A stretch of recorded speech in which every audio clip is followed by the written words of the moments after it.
Hello everyone, welcome to logic Pathshala channel. आज हम करेंगे ज्योग्राफी में क्लाइमेट एंड नेचुरल वेजिटेशन का पार्ट 2। पार्ट 1 का लिंक आपको डिस्क्रिप्शन में मिल जाएगा और इस लेक्चर का पीडीएफ आपको टेलीग्राम में मिल जाएगा, जिसका कि लिंक आपको डिस्क्रिप्शन में दे दिया जाएगा। और जो क्वेश्चंस हम डिस्कस करने जा रहे हैं ये आपके एग्ज़ाम के लिए बहुत इंपॉर्टेंट है। तो let's begin the session. Question number 1 is heavy rainfall during the months of October and November is received by. तो जो आपकी भारी वर्षा होती है अक्टूबर और नवंबर में, ये कहाँ पे देखने को मिलती है? तो ये आपकी देखने को मिलेगी कोरोमंडल कोस्ट में। और ये किस कारण होती है? ये आपकी होती है रिट्रीटिंग मॉनसून के कारण, जब आपके मॉनसून्स क्या हो रहे होते हैं, वापस जा रहे होते हैं। और कोरोमंडल कोस्ट कहाँ पे है आपका? ये है आपका कोरोमंडल कोस्ट। सो यहाँ पे आपको हैवी रेनफॉल देखने को मिलती है। Question number 2 is which of the following state receives rainfall due to western disturbances. तो आपने ये बताना है कि इन चारों में से कौन सी ऐसी स्टेट है जहाँ पे रेनफॉल देखने को मिलती है ड्यू टू वेस्टर्न डिस्टर्बेंसेस के कारण। तो जैसे कि मैंने आपको पहले भी बताया था, जो आपके वेस्टर्न डिस्टर्बेंसेस है ये कहाँ से आते हैं? ये आपके मेडिटेरियन सी से। और ये कब देखने को मिलती है? आपकी विंटर में। तो ये कहाँ पे बारिश लेके आती है? आपकी पंजाब में।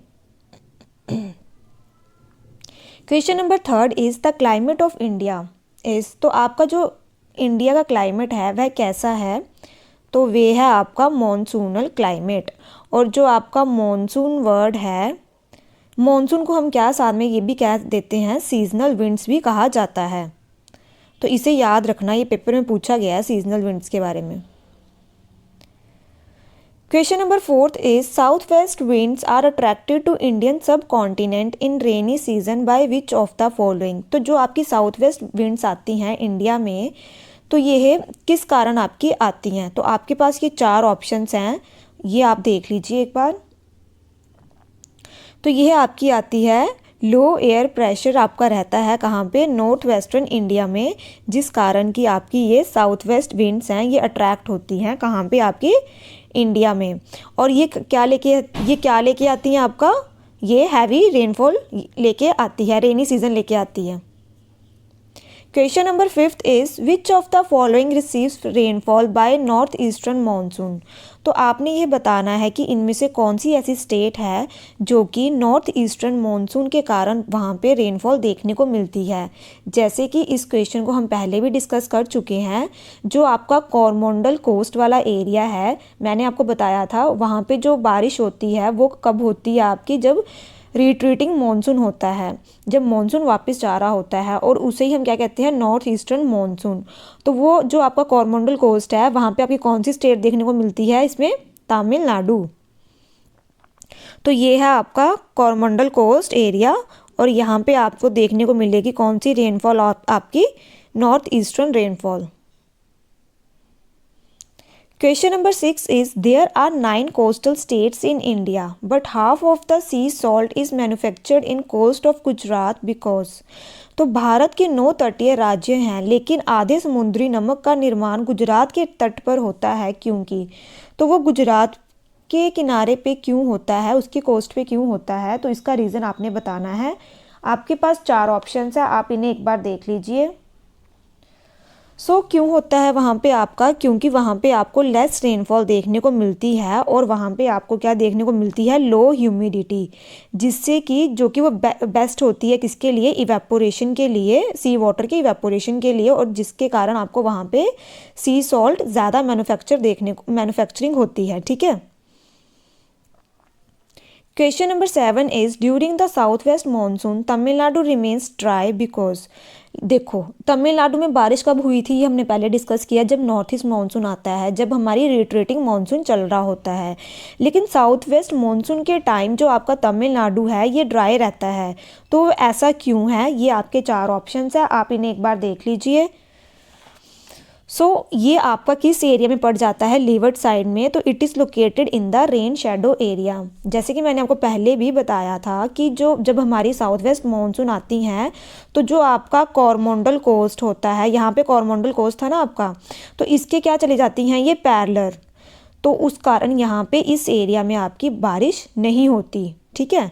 तो यहाँ पे कब बारिश होगी? जब आपके नॉर्थ ईस्टर्न मॉनसून आएगा, ठीक है, रिट्रीटिंग मॉनसून होगा जब।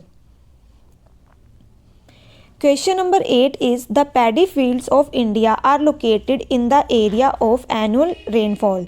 तो आपने ये बताना है कि जो आपकी पैडी फील्ड्स है यहाँ पे जो आपकी एनुअल रेनफॉल होती है वह कितनी होती है। तो आपके पास 4 ऑप्शंस है, आप इन्हें एक बार देख लीजिए। तो यह आपकी रहेगी नियर एंड अबव 100 सेंटीमीटर। और जो आपके पैडी फील्ड्स होते हैं इनमें कौन सी सॉइल आपको देखने को मिलती है, डीप क्लेई और लॉमी सॉइल।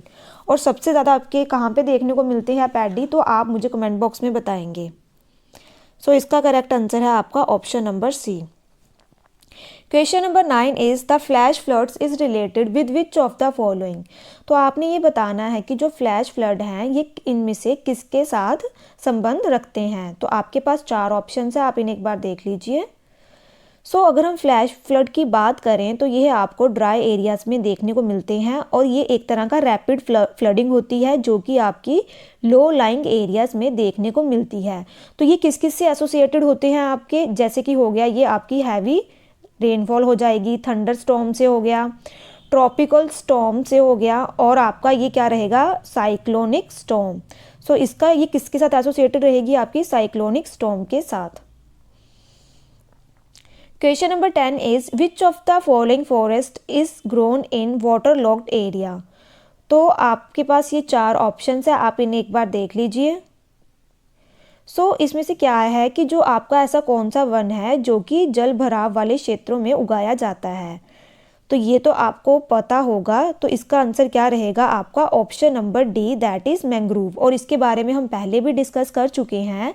ये आपके वाटर लॉक्ड एरिया में देखने को मिलेगा। और मैंग्रोव को हम क्या कहते हैं साथ में, टाइडल फॉरेस्ट, स्वैम्पी फॉरेस्ट, ठीक है, और इंटरटाइडल जोन भी इन्हें कहा जाता है, क्योंकि दोनों तरफ से क्या आती हैं, यहाँ पे टाइड्स आती हैं।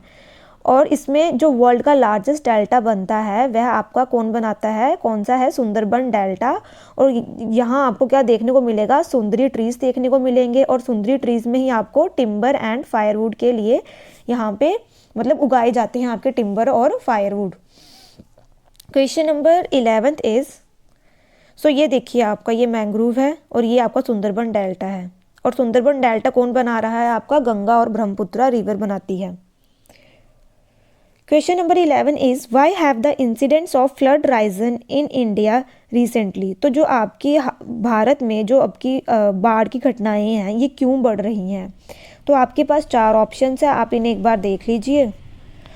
इसका आंसर आपका रहेगा ड्यू टू डिफॉरेस्टेशन, कहाँ पे, ड्रेनेज जोन में। तो आपकी हम क्या कर रहे हैं कि जो डिफॉरेस्टेशन हो रही है, जैसे कि हम फॉरेस्ट मतलब काट रहे हैं, जहाँ पे कि जो ड्रेनेज वाला एरिया है ना वहाँ पे फॉरेस्ट काटे जा रहे हैं, जिससे कि सरफेस क्लियर हो रहा है और जिससे कि आपके फ्लड के इंसिडेंट्स इंक्रीज हो रहे हैं। Question number 12 is in dash forest trees shade there leaves in particular season. तो ऐसे कौन से फॉरेस्ट हैं जो कि जहाँ पे जो आपके ट्रीज़ हैं वो लीव्स को क्या कर देते हैं, अपने पत्ते गिरा देते हैं एक पर्टिकुलर सीजन में। तो वह आपके कौन से देखने को मिलेंगे, वह थे आपके डेसिडुअस। जो आपके डेसिडुअस फॉरेस्ट हैं इन्हें हम मॉनसून टाइप फॉरेस्ट भी बोलते हैं।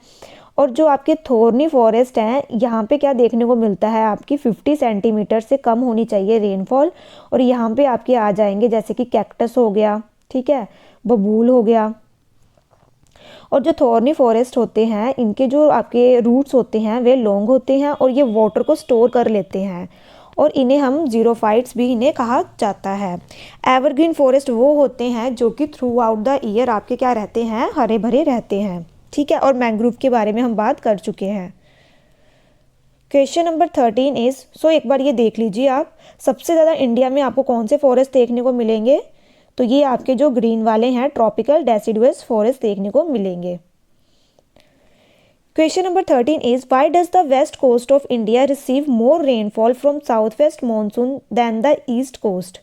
आपने ये क्या बताना है कि भारत के पश्चिम तट पर पूर्वी तट की तुलना में दक्षिण पश्चिम मानसून में अधिक वर्षा क्यों होती है। तो आप ये इसका क्या रीज़न रहेगा, ये 4 ऑप्शंस आप एक बार देख लीजिए।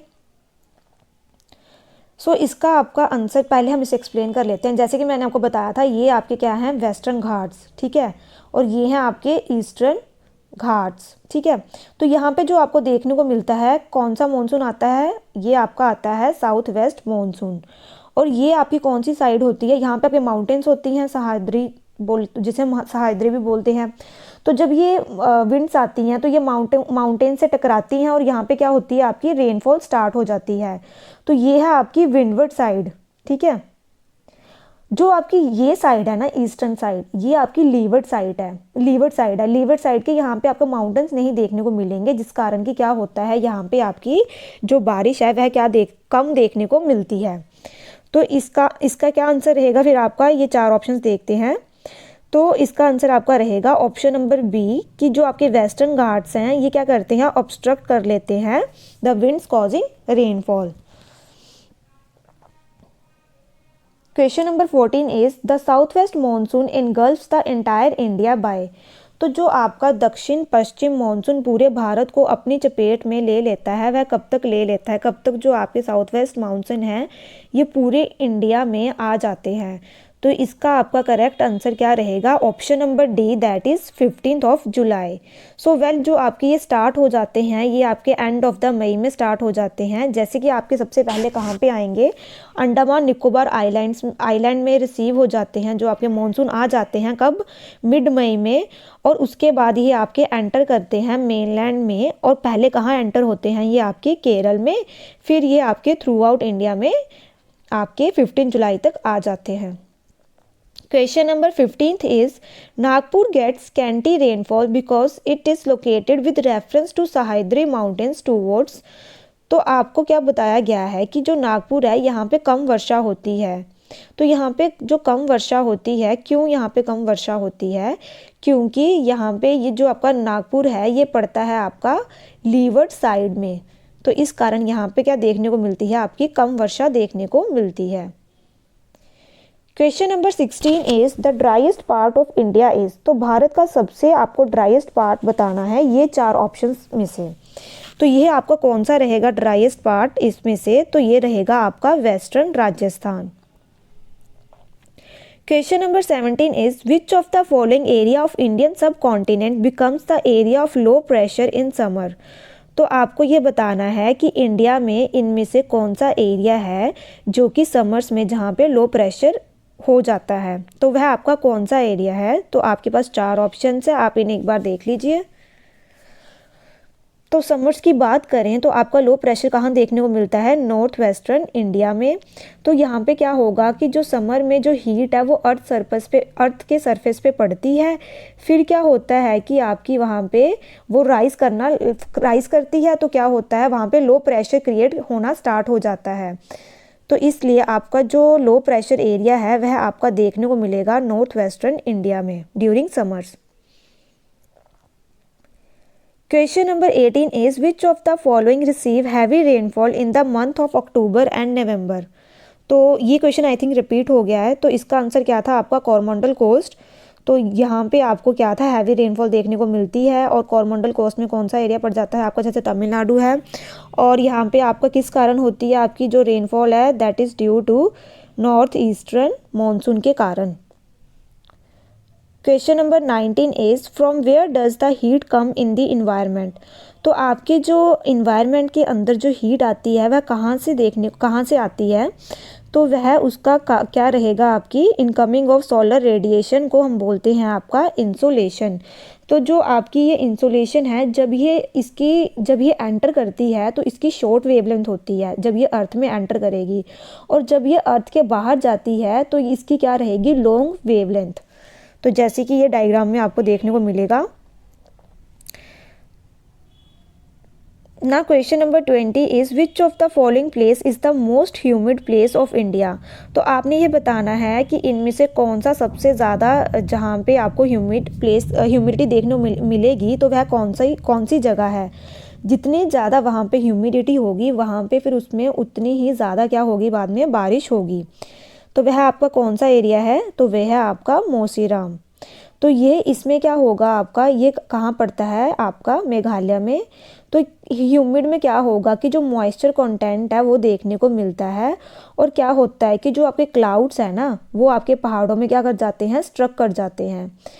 तो इसके बारे में जैसे कि मैंने यहाँ पे लिखा भी है कि जो आपके गारो खासी और जयंतिया हिल्स है कहाँ पे हैं, ये आपकी मेघालय में। तो इसमें क्या होता है कि जो आपके क्लाउड्स हैं ना वो स्टक कर जाते हैं, तो फिर क्या होगा कि यहाँ से क्या होगी, बहुत तेज़ बारिश होगी। और इस फिनोमिनन को हम क्या बोलते हैं आपका, इसको हम बोलते हैं funnelling effect.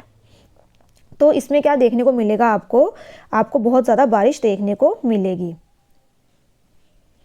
Question number 21 is the mangrove forest of Ganga delta R known. तो ये तो अब आपको आना चाहिए इसका आंसर। तो इसका आंसर क्या है आपका, सुंदरबन। और सुंदरबन को मैंने क्या बताया था आपका, इसको मैंग्रोव फॉरेस्ट के नाम से जाना जाता है, टाइडल फॉरेस्ट, इंटर टाइडल बोलते हैं, स्वैम्पी फॉरेस्ट बोलते हैं। और यहाँ पे आपको क्या देखने को मिलती है, हाई सैलिनिटी जोन में देखने को ये मिलते हैं। Question number 22 is the central India teak is an example of. तो यह आपको जो सेंट्रल इंडिया टीक है ये कहाँ पे देखने को मिलती है, तो यह आपको कहाँ देखने को मिलेगी, आपके पास 4 ऑप्शन है, आप इन्हें एक बार देख लीजिए। तो ये देखिए मिलेगी आपको मॉइस्ट डेसिडुअस फॉरेस्ट में। और जो आपकी टीक होती है इसकी जो ट्रंक होती है, ट्रंक मतलब जो इसकी तने होती हैं वो क्या होती हैं, ब्रॉड होती हैं, चौड़ी होती हैं। और ये क्या करती हैं, आप अपने लीव्स को शेड करती हैं इन अ पर्टिकुलर सीजन। जैसे कि मैंने आपको डेसिडुअस का मतलब बताया था ना कि जो अपने लीव्स को शेड करते हैं, ठीक है। Question number 23 is which of the following state has become India's first carbon free state. तो आपने ये बताना है कि इनमें से कौन सी ऐसी पहली स्टेट है इंडिया की जिसे कि कार्बन फ्री स्टेट कहते हैं। तो कार्बन फ्री स्टेट में आपको क्या देखने को मिलेगा, हीटिंग इफेक्ट नहीं देखने को मिलेगा, इन्वायरमेंट यहाँ पे डिग्रेडेशन नहीं करते। तो यह आपकी कौन सी रहेगी, ये रहेगी आपकी Himachal Pradesh, option number A. Question number 24 is which of the following areas of India is covered by tropical evergreen forest। तो आपने ये बताना है कि इन चारों में से कौन सा ऐसा एरिया है इंडिया का जहाँ पे आपको ट्रॉपिकल एवरग्रीन फॉरेस्ट देखने को मिलते हैं। सो ट्रॉपिकल एवरग्रीन फॉरेस्ट की पहले बात करें तो यहाँ पे जो आपकी रेनफॉल होनी चाहिए वो होनी चाहिए 200 सेंटीमीटर से अबव होनी चाहिए। और ये आपको कहाँ देखने को मिलेंगे, ईस्टर्न एंड वेस्टर्न स्लोप में। जैसे कि ये आपको कहाँ देखने को मिलेंगे, वेस्टर्न घाट्स में, ठीक है। और जो वेस्टर्न घाट्स में अभी कौन सा मानसून आता है, साउथ वेस्ट मानसून यहाँ पे ही आता है। Question number 25 is Delhi gets winter rainfall due to. तो जो आपकी दिल्ली में जो विंटर होती है वह किस कारण होती है। तो जैसे कि मैंने आपको बताया था विंटर में जो रेनफॉल आती है वह जो आपकी नॉर्थ वेस्ट इंडिया में आती है वह कहाँ किस कारण आती हैं आपकी, वह आती है आपकी वेस्टर्न डिस्टर्बेंसेस के कारण। और ये कहाँ से आती हैं, ये आपकी मेडिटेरियन सी से। सो अब हम कल वाले क्वेश्चंस डिस्कस कर लेते हैं जो हमने लास्ट सेशन में पूछे थे। So question number 1 was the first multipurpose project of independent India is. तो कौन सा था आपका, वे था आपका दामोदर वैली प्रोजेक्ट। क्वेश्चन 2 पूछा गया था आपसे कि कौन सी ऐसी रिवर है जो फ्लो करती है सतपुरा और विंध्या रेंज के बीच में। तो वह आपकी कौन सी करती है, तो वे करती है आपकी नर्मदा रिवर। सो आज के जो क्वेश्चंस का आंसर आपने मुझे कमेंट बॉक्स में बताना है वो कौन से हैं। Question number 1 is the Indira Gandhi canal gets water from which river. Question number 2 is the forest of Sundarban is called. So आपके पास ये हमारा सेशन आज यहाँ पे ख़त्म होता है और कल जो हम लाएंगे एक नया टॉपिक लेके आएंगे। So thank you so much for watching this session.